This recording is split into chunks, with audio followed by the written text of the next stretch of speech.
আজ আবার একটা নতুন রেন লিলি ফুটেছে। সকাল থেকে বৃষ্টিটাও বেশ ভালো রকম হচ্ছে। ঘুম থেকে উঠে আগে নিজে ফ্রেশ হয়ে নিয়েছি, এখন শ্রীহুর পালা। এরপর ওর ব্রেকফাস্টটা রেডি করব।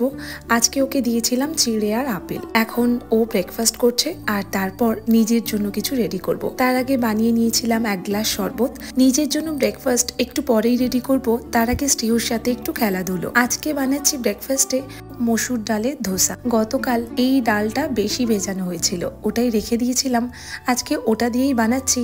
রেসিপিটা ইউটিউব থেকে সার্চ করে নেওয়া, তবে সবশেষে চিজ অ্যাড করাটা নিজের মতো করে প্রথমেই ব্যাটারটা রেডি করে নিয়েছি অল্প নুন দিয়ে আর জল দিয়ে। তারপর ওটাই প্যানে দিয়ে তার উপর দিয়েছি কিছুটা গ্রেট করা পনির, কুচনো পেঁয়াজ, ধনেপাতা, অল্প লবণ আর সবশেষে অ্যাড করেছি চিজ। রেডি হয়ে গেছে ধোসা। খেতে দুর্দান্ত হয়েছিল।